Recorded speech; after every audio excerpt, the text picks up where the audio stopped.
ঐক্যবদ্ধ শিক্ষার্থী জোটের শিক্ষার্থী বান্ধব যে কাজ, ছাত্র বান্ধব যে কাজ, সে কাজে ঈর্ষান্বিত হয়ে আমরা দেখতে পাচ্ছি যারা আমাদের প্রতিপক্ষ আছে, যারা আমাদের বন্ধুপ্রতিম আছে, তারা ক্রমাগত আমাদের বিরুদ্ধে বিষোদ্গার করছে। ঐক্যবদ্ধ শিক্ষার্থী জোটের পক্ষ থেকে আমরা প্রতিদিনের মতো আজকেও প্রচারণা শুরু করেছি। আমরা শিক্ষার্থীদের কাছে যাচ্ছি, তাদের আকাঙ্ক্ষার কথাগুলো শুনছি। আমরা শিক্ষার্থীদের উচ্ছ্বাস দেখতে পাচ্ছি। শিক্ষার্থীদের যে আকাঙ্ক্ষা, তাদের যে প্রত্যাশা, সেটা ইতিমধ্যে আমাদের যে ইশতেহার, সেই ইশতেহারে তার প্রতিচ্ছবি এসেছে।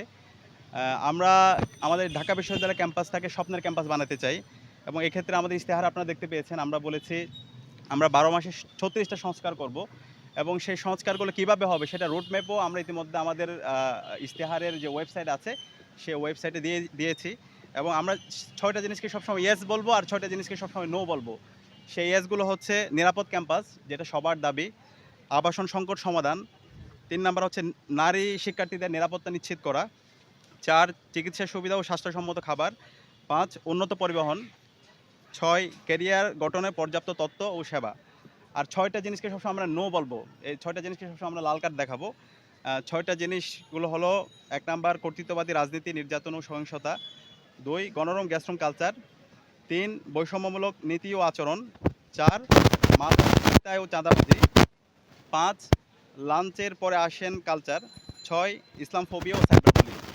এবং আমাদের ওভারঅল কাজগুলো আর কিভাবে বাস্তবায়ন হবে, আমাদের সম্পাদকরা কিভাবে তাদের কাজগুলো বাস্তবায়ন করবে, সেই কাজের সম্পূর্ণ রূপরেখা আমাদের যে ওয়েবসাইট আছে, ঐক্যবদ্ধ শিক্ষার্থী জোটের ওয়েবসাইট, সেখানে ইতিমধ্যে ঘোষণা দেওয়া হয়েছে।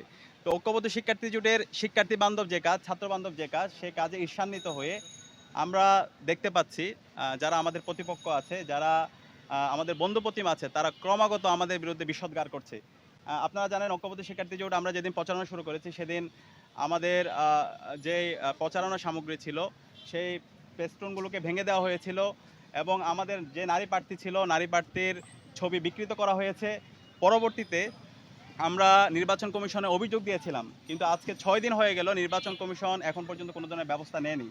একই সাথে আমাদের প্যানেলে যে ৪ জন নারী প্রার্থী আছে, তাদের বিরুদ্ধে অব্যাহত সাইবার বুলিং এবং তাদের বিরুদ্ধে বিভিন্ন ধরনের হ্যারাসমেন্ট এবং বিভিন্ন ধরনের তাদেরকে হুমকি দেওয়া হচ্ছে। একই সাথে আমাদের যারা প্রার্থীরা আছে, আমাদের ফেসবুক আইডিগুলোতে যদি আপনারা যান, ক্রমাগত আমাদের আইডিগুলোতে নির্দিষ্ট একটা গ্রুপ, তারা প্রতিনিয়ত আমাদের বিরুদ্ধে প্রপাগান্ডা করছে, আমাদেরকে হুমকি দিচ্ছে এবং অশ্লীল ভাষায় তারা বিভিন্নভাবে গালাগালি করছে। তো আমরা বিশ্ববিদ্যালয় প্রশাসনকে অনুরোধ জানিয়েছি, যারা এই ধরনের নারীর শ্লীলতাহানি করছে, যারা সাইবার বুলিং করছে, যারা হ্যারাসমেন্টের সাথে জড়িত আছে, তাদের বিরুদ্ধে যেন বিশ্ববিদ্যালয় প্রশাসন যথাযথ ব্যবস্থা গ্রহণ করে। এবং গতকালকে আপনারা দেখতে পেয়েছেন ঢাকা বিশ্ববিদ্যালয়ের একজন বিকৃত মস্তিষ্কের শিক্ষার্থী, সে একজন নারী শিক্ষার্থীকে অশ্লীল ভাষায় সে শব্দচয়ন করেছে এবং এটার প্রতিবাদে আমরা ইনস্ট্যান্ট বিশ্ববিদ্যালয় প্রশাসনকে জানিয়েছি, প্রক্টর অফিসের সাথে কথা বলেছি এবং আমরা বলেছি তার বিরুদ্ধে যেন ব্যবস্থা নেওয়া হয় এবং প্রক্টোরিয়াল টিমকে আমরা আমাদের আবেদনপত্র জমা দিয়েছি। তো এখন পর্যন্ত আমরা বিশ্ববিদ্যালয় প্রশাসনের কোনো ধরনের ব্যবস্থা দেখতে পাইনি। তো আমরা আমাদের অবস্থান পরিষ্কার, বিশ্ববিদ্যালয় প্রশাসন, নির্বাচন কমিশন শুরু থেকে যদি নারীদের বিরুদ্ধে যে সাইবার বুলিং হচ্ছে, সেখানে যদি তারা ব্যবস্থা গ্রহণ করতো, তাহলে এই ঘটনাগুলো ঘটতো না। আমরা শুরু থেকে বারবার এই বিষয়গুলো বলার পরও বিশ্ববিদ্যালয় প্রশাসন তারা কোনো ধরনের ব্যবস্থা গ্রহণ করছে না। এবং একই সাথে আমরা দেখতে পাচ্ছি আমাদের যারা বন্ধুপ্রতিম, যারা একসাথে আমরা লড়াই সংগ্রাম করেছি, তাদের আমাদের বিরুদ্ধে সিন্ডিকেটের প্রপাগান্ডা, যখন আমাদের নারী শিক্ষার্থীদের উপর, তাদের উপর বিভিন্ন ধরনের হ্যারাসমেন্ট হচ্ছে, সাইবার বুলিং হচ্ছে, তখন তারা নীরব থাকছে। আবার আমরা যখন অপরাধীদের বিচারের কথা বলছি, তখন তারা আমাদের উপর আবার দায় দিয়ে দিচ্ছে। তো এই ধরনের দায় দিয়ে দেওয়ার মাধ্যমে যে অপরাধী, সে দায় মুক্তি পাচ্ছে। আমাদের অবস্থান পরিষ্কার, যে অপরাধী তার বিচার হইতে হবে। এবং গতকালকে যে ছেলে আলী হুসাইন, যার বিরুদ্ধে অভিযোগ এসেছে, আমরা দেখতে পেয়েছি ফেসবুকে ছাত্রদলের সাথে তার অনেকগুলো পোস্ট কানেক্টেড। আমাদের কাছে মনে হচ্ছে ছাত্রদল তাদের অপরাধকে দায় মুক্তি দেওয়ার জন্য তারা ওই দায় দিয়ে দেওয়ার রাজনীতির মধ্যে তারা চলে এসেছে। তো আমরা অনুরোধ করব, সেই যে অপরাধী, যে আমার বোনকে হ্যারাস করছে, যে সাইবার বুলিং করছে, তাদের বিরুদ্ধে আমরা যেন সবাই কনসেনসাসে আসি। তারা কালপ্রিট, বিশ্ববিদ্যালয়ের প্রশাসন, নির্বাচন কমিশন তাদের বিরুদ্ধে যেন দৃষ্টান্তমূলক বিচারের আওতায় নিয়ে আসে। এবং একই সাথে আমরা দেখতে পেয়েছি আমাদের আমাদের প্যানেলে যে 4জন নারী শিক্ষার্থী আছে, তাদেরকে হ্যারাস করেছিল জগন্নাথ বিশ্ববিদ্যালয় ছাত্রদলের সদস্য সচিব।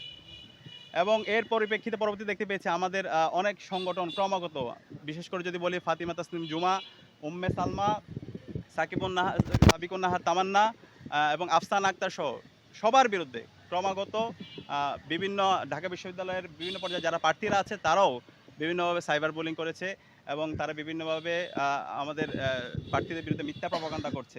তো আমরা তাদেরকে অনুরোধ করব, আমরা যারা বিশ্ববিদ্যালয়ের শিক্ষার্থীরা আছি আমরা সবাই যেন দায়িত্বশীল আচরণ করি। আমরা যারা প্রার্থীরা আছি আমরা যেন দায়িত্বশীল আচরণ করি। যারা অপরাধী তাদের বিরুদ্ধে যেন আমরা আমাদের প্রতিরোধ জারি রাখি। এটা না করে আমাদের কাছে মনে হচ্ছে এই অপরাধীকে দায়মুক্তি দেওয়ার জন্য এখানে ট্যাগিংয়ের রাজনীতি চলছে, এখানে ব্লেমিংয়ের রাজনীতি চলছে। সেখান থেকে যেন আমরা বেরিয়ে আসি। অপরাধীদের বিরুদ্ধে যদি আমরা জিরো টলারেন্স নীতি ঘোষণা করতে পারি, সবাই যদি ঐক্যবদ্ধভাবে আমাদের ভয়েস রেজ করতে পারি, তাহলে ভবিষ্যতে আর কেউ এই ধরনের অপরাধ করার সাহস করবে না। এবং আমরা এই জায়গায় আমাদের এই নারীদের জন্য একটা নিরাপদ ক্যাম্পাস গড়ার জন্য আমাদের সবাইকে ঐক্যবদ্ধ হতে হবে এবং আমাদের ঐক্যবদ্ধ শিক্ষার্থী জোটের এটা কমিটমেন্ট, একটা নারীদের জন্য নিরাপদ ক্যাম্পাস গড়ে তোলা। ধন্যবাদ সবাইকে।